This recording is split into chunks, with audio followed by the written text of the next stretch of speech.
अस्सलाम वालेकुम dear students. Welcome to knowledge ocean. Students, आज हम poem number 13 a tale of two cities के शार्ट क्वेश्चन आंसर्स को देखेंगे, जो कि बहुत ही इंपॉर्टेंट हैं और ये सवालात इम्तिहान में बार बार पूछे गए हैं। तो चलिए चलते हैं हम अपने सवालात की तरफ।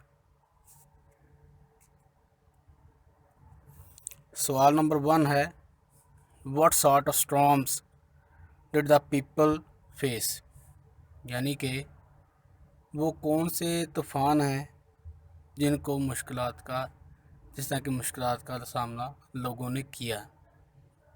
दे faced storms of shells, arms, smoke and drills, यानी कि बहुत तरह के तूफ़ान थे। यानी कि वहाँ पे भागम दौड़ तो के इस तरह की सूरत हाल थी कि हर बंदे को अपनी जान के लाले पड़े हुए थे। वहाँ पे हथियार भी चले, तबाही भी हुई और वहाँ पे उन्होंने फ़ौजी बूटों की आवाज़ें भी सुनी। सवाल नंबर 2 है, how were the people of two cities made powerless, यानी कि वो किस किस्म के दो शहर थे जहाँ लोगों को उन्होंने बिल्कुल बिल्कुल बेबस कर दिया, बेसहारा कर दिया। Atomic bombs were thrown on the two cities by the Americans, यानी कि एटॉमिक बम थे वो नागासाकी और हिरोशिमा के ऊपर फेंके गए। उन्होंने बिल्कुल शहरों को तबाह बर्बाद कर दिया।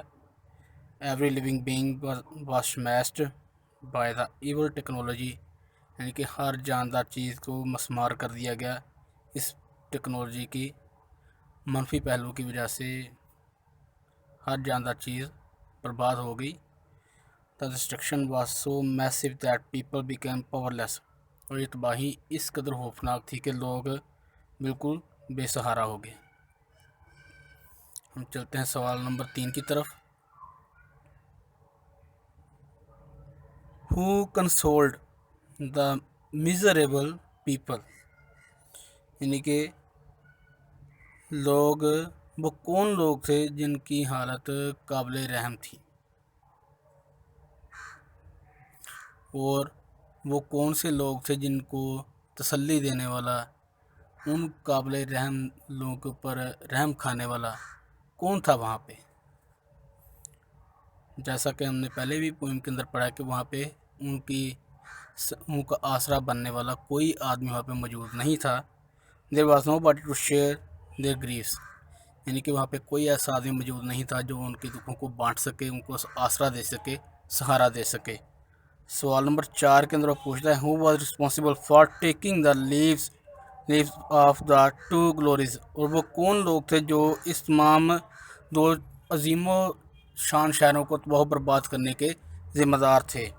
No eyes could look the explosion that took the leaves of two glories, वहाँ पे कोई ऐसी आँख नहीं थी कुछ जो उसको देख सके। जो वहाँ पे धमाका हुआ, बहुत खौफनाक किस्म का धमाका हुआ, आग फैली, किसी आँख के अंदर की इतनी ताकत नहीं थी वो उस धमाके को देख सके।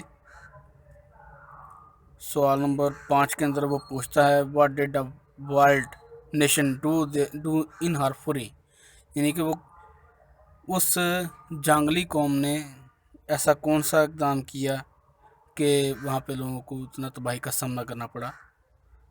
She did not care for the human rights in her fury and destroyed everything, यानी कि वो कौम की बात की जा रही है कि उस कौम ने इंसानी हकूक़ का ख्याल ना रखते हुए वहाँ पर जंग मुसल्लत कर दी और हर चीज़ को तबाह बर्बाद कर दिया। सवाल नंबर 6 के अंदर पूछता है, व्हाट कैन एशिज डू, यानी कि राख, एशिज का मतलब राख होता है कि राख क्या कर सकती है। Ashes can really create great, यानी कि राख जो है बहुत अजीम चीज़ भी पैदा कर सकती है। यानी कि जापानीज़ के ऊपर जब उन्होंने एटॉमिक बम गिरा दिए तो उन्होंने इस चीज़ को सफ़र करते हुए, बर्दाश्त करते हुए अपनी ताकत को बिखरने नहीं दिया, और उन्होंने खुद को स्टेबल किया, दुनिया के सामने इकोनॉमिक पावर बनकर सामने आए। हम चलते हैं सवाल नंबर 7 की तरफ। सवाल नंबर 7 में वो पूछता है, what is the message of the poem a tale of two cities, यानी कि इस पोइम के अंदर वो क्या पैगाम देना चाहता है, जो पोइट है उसका मकसद क्या है, ये पोइम बयान करके क्या मैसेज देना चाहता है वो पब्लिक को। The poet preaches that man should renounce the use of destructive weapons.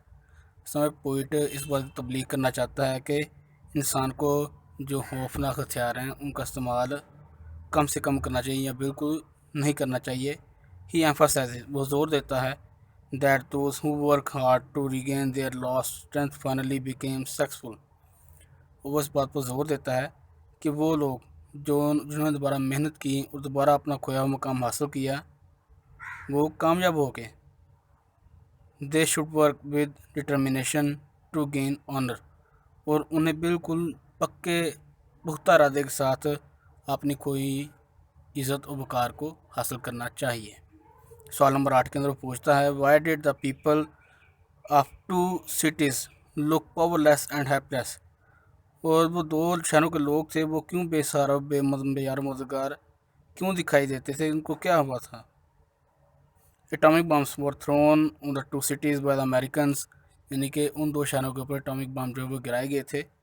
Every living being was smashed by the evil technology, और हर जानदार और बेजान चीज़ जो थे वहाँ पे तबाह बर्बाद कर दी गई। The destruction was so massive that people became powerless and helpless, और वहाँ पे तबाही से खौफनाक थी कि लोग बेजार और मददगार और बेसहारा हो गए। हम चलते हैं सवाल नंबर 9 की तरफ। What is the theme of the poem, यानी कि इस पोइम का थीम क्या है। The poem gives expression to the sufferings of the people of Hiroshima and Nagasaki destroyed by the atomic bombs, यानी कि इस पोइम के अंदर वो एक इस किस्म का इजहार बयान करता है कि लोगों को बहुत ही बर्दाश्त करना पड़ा जब हिरोशिमा और नागासाकी के ऊपर एटॉमिक बम से हमला किया, उनको तबाह बर्बाद किया गया। एट द सेम टाइम, और उसी वक्त the poet praises the Japanese nation that did not lose heart, और जापानीज पोइम के जापानीज जो नेशन थी उनके इरादे को, उनके हौसले की वो दाद देता है कि उन्होंने दिल छोटा नहीं किया, बल्कि इस तबाही बर्बादी को झेल कर आपने हौसले को टूटने नहीं दिया, और वो मेहनत की और दुनिया के सामने एक बहुत बड़ी संती पावर बनकर सामने आए। तो स्टूडेंट्स, यही थे हमारे आज के क्वेश्चंस। यहीं पे हमारे लेक्चर का अख्ताम होता है। मैं उम्मीद करता हूँ कि आपको वीडियो पसंद आई होगी।